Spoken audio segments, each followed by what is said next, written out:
Hello bachcho, let's read this question. So this question says, the body takes time t to reach the bottom of a smooth inclined plane of angle theta with the horizontal. If the plane is made rough, the time taken now is 2t. The coefficient of friction of the rough surface. आपको क्या बताना है? Coefficient of friction बताना है यहाँ पर किसका? Rough surface का. ऑलराइट, तो चलिए बच्चों इस क्वेश्चन को स्टार्ट करते हैं. So we are writing the key concept of this question. आपको देखिए इस क्वेश्चन का की कॉन्सेप्ट क्या लिख सकते हैं?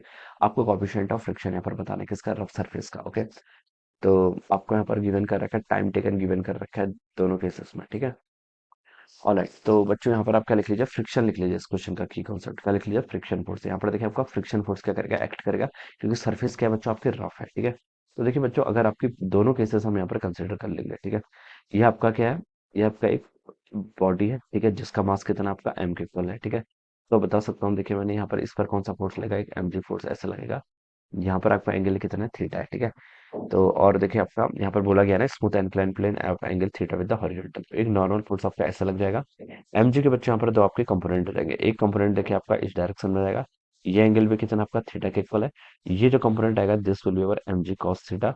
एक कंपोनेंट आपका इस डायरेक्शन में आएगा, ये कितना आएगा आपका? एम जी का साइन थीटा. ठीक है, एम जी का कॉस थीटा, एम जी का साइन थीटा, ऐसा लिख सकते हैं. ऑलराइट, ठीक है. अब बोल रखा है, देखिए देखिए जब सरफेस आपकी स्मूथ थी तब कितना टाइम लिया? देखिए a body takes time t to reach the bottom of a smooth inclined plane of angle theta with the horizontal. ठीक है, टाइम टी लिया है. ठीक है, तो देखिए बच्चों जब ये स्मूथ सरफेस होगी तब इस पर सर पे एक ही फोर्स लग रहा है. देखिए इंक्लाइन में मूव कराने के लिए कौन सा component responsible? M g sine theta, ये फोर्स रिस्पॉन्सिबल है. ठीक है, तो बता सकता हूँ मैं एक्सेलरेशन की आपका जी साइन थीटा, ये आपका रिस्पॉन्सिबल एक्सेलरेशन है. ठीक है, मान लीजिए इस प्लेन की टोटल लेंथ कितनी? एल के इक्वल है. ठीक है, इनिशियली आपका एक्सेलरेशन कितना होगा? जीरो मान लीजिए. तो हम यहाँ से टाइम इनिशियल वेलोसिटी जीरो मान लेते हैं. अब हम यहाँ पर क्या बता सकते हैं? टाइम कैलकुलेट करना है. ठीक है, तो कौन सी इक्वेशन यूज करनी चाहिए? S is equal to ut plus half at square.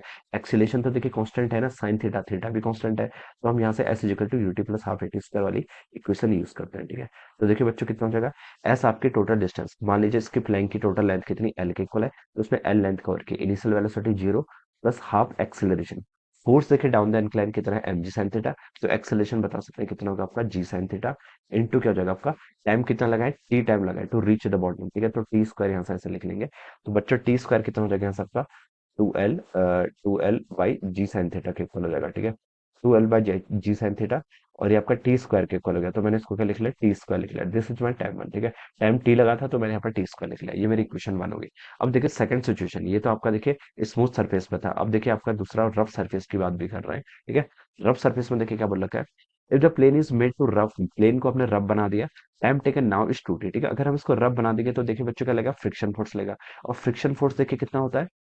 Friction force देखिए हम बता सकते हैं यहाँ से आपका फ्रिक्शन फोर्स लेगा. ठीक है, तो अब देखिए इसका एक्सेलरेशन कितना होगा? देखिए हमें पता है एक्सेलरेशन देखिए आप कितना हो जाएगा? आपका एक्सेलरेशन का फॉर्मूला देखिए आपको पता होना चाहिए, होता है आपका g sine theta minus mu cos theta के इक्वल होना चाहिए. कितना होता है? G sine theta minus mu cos theta के इक्वल होना चाहिए. ठीक है, ये हम बता सकते हैं. देखिए कैसे होगा? देखिए एक अब आपका फ्रिक्शन फोर्स लेगा. फ्रिक्शन फोर्स किसके इक्वल होगा आपका? ये आपका मूव कर रहा है तो इसमें क्या लगेगा? Kinetic friction. काइनेटिक फ्रिक्शन किसके इक्वल होता है? आपका न्यू के इंटू एन. ठीक है, न्यू मान लीजिए इसका कोएफिशिएंट ऑफ फ्रिक्शन है इंटू एन.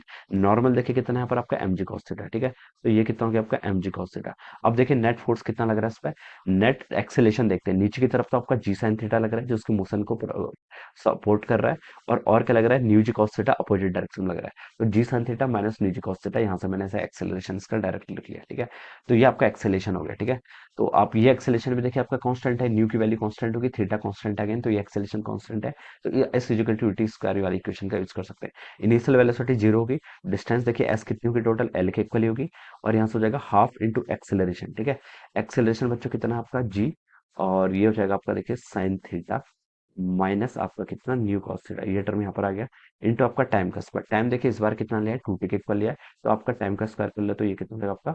4t स्क्वायर हो जाएगा. ऑलराइट, ये टर्म यहाँ से इतनी आ गई. अब देखिए बच्चों यहाँ से 2 से आप इस टर्म को कैंसिल कर लीजिए, तो ये आपका 2 टाइम्स कैंसिल हो गया. ऑलराइट, तो यहाँ से देखिए आपकी टी स्क्वायर की वैल्यू जा रही है, उसको फाइंड आउट कर लीजिए आप. ठीक है, टी स्क्वायर की वैल्यू देखिए कितनी हो जाएगी? यहाँ से हो जाएगी एल डिवाइडेड बाई 2 टाइम्स, और जी इधर हो जाएगा, और ये टर्म आपकी बन गई sign theta minus of new cos theta. Alright, तो ये आपके यहाँ से टाइम हो जाएगा, टाइम स्क्वायर की वैल्यू इतनी हो जाएगी. Alright, l by two g sine theta. Yes, ये आपका टाइम की वैल्यू आ गई. ठीक है, अब देखिए बच्चों ये आपकी इक्वेशन टू बोल दीजिए, this is our equation two. ठीक है, अब इक्वेशन वन और इक्वेशन टू को क्या कर लीजिए? यहाँ से कंपेयर कर लीजिए, यहाँ से आपका आंसर आ जाएगा. ठीक है, इन दोनों को देखिए हम इक्वल कर सकते हैं. ऑलराइट, तो पहले इक्वेशन वन से तो आप लिख लीजिए, देखिए 2l divided by g sine theta, ये किसके इक्वल होगा, राइट साइड में आपका l डिवाइडेड बाई 2g तो है यहाँ पर, और ये हो गया आपका sine theta minus of our new cos theta. Alright, ये वैल्यू चली जाएगी। l से बच्चा आपका l कैंसिल हो गया, g से बच्चा आपका यहाँ पर g कैंसिल हो गया, और देखिए 2 इंटू 2 को मल्टीप्लाई करेंगे तो कितना हो जाएगा 4, और अंदर मल्टीप्लाई कर लेंगे तो उसे हम लिख सकते हैं 4 sine theta minus 4 mu cos theta. ठीक है, it must be equal to simply आपका साइन थीटा के इक्वल हो जाएगा। ठीक है, अब देखिए क्या लिख सकते हैं, ये साइन थीटा को लेफ्ट में लेके आएंगे तो 4 sine theta minus sine theta कितना हो जाएगा आपका 3 टाइम्स साइन थीटा कितना हो जाएगा, और माइनस 4 न्यू कॉस थीटा को लेफ्ट साइड लेकर right side 4 mu cos of theta हो जाएगा। ठीक है, तो यहाँ से आपको क्या बताना है, कोएफिशिएंट ऑफ फ्रिक्शन यानी कि न्यू की वैल्यू बतानी है। तो बच्चों न्यू कितना हो जाएगा आपका 3/4 sine theta by cos theta कितना हो जाएगा आपका टेन थीटा। तो न्यू आपका कितना हो गया आपका 3/4 टेन थीटा के इक्वल। ठीक है, तो this is our coefficient of friction of the rough surface 3/4 tan theta.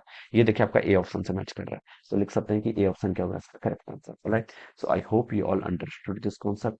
All the best and thank you so much.